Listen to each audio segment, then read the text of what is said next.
If you see your own doppelganger, you're gonna die.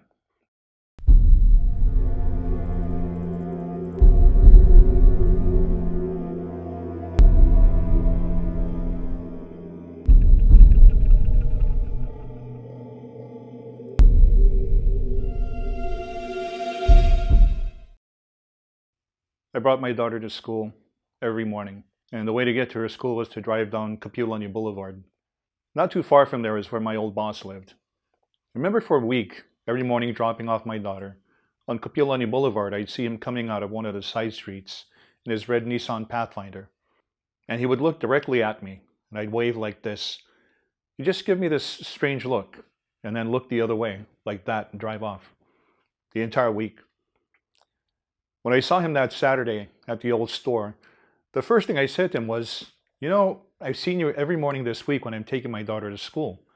Your car comes out on Kapanui Boulevard. I've made eye contact with you. You look me straight in the eye and look the other way, like you didn't even see me." And offhandedly, he said, "Oh, you're not the first person to tell me that. In fact," he said, "a few other people have told me the same thing. But I tell them that's not me. I've been on vacation the whole week, probably seeing my doppelganger." And of course, he said, if you don't already know, your doppelganger is your exact double. He said the thing about doppelgangers is if you see your own doppelganger, you're going to die. He said, "I hope I don't see mine." Well, a short time later, he'd passed away. Not too long after that, I went to a bookstore. And while perusing around that Hawaiian bookstore, I looked toward the corner and I saw my old boss standing up against the wall. And it shook me to my core, except he looked a bit older.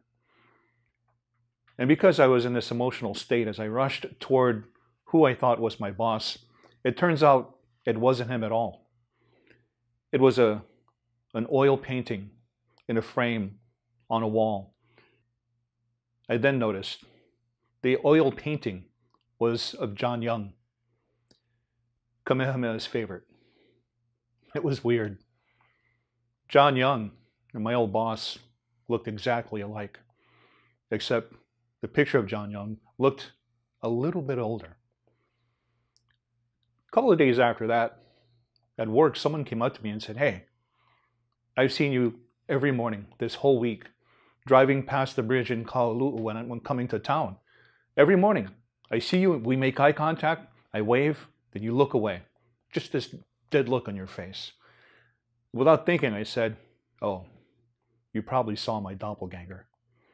Not too long ago, we're taking a group of people down into Paradise Park. We got back up to the lobby after it was over. The owner came out and she looked very shaken. This look on her face. And she said, "Were you guys in here earlier?" I said, "No, we just got here."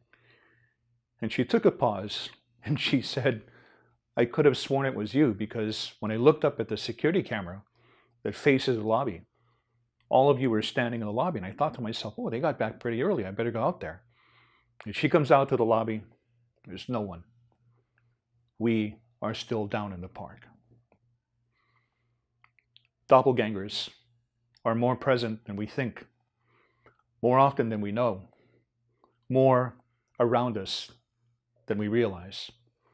So if you're at the store, at the mall, at a movie, a park, wherever, and you happen to see a friend of yours in a place that they don't normally hang out at, and you say hello, you give it this dead look, and walk away, it's probably their doppelganger. But remember, the doppelganger you have to fear is your own. Because if you see it, you're supposed to die shortly thereafter.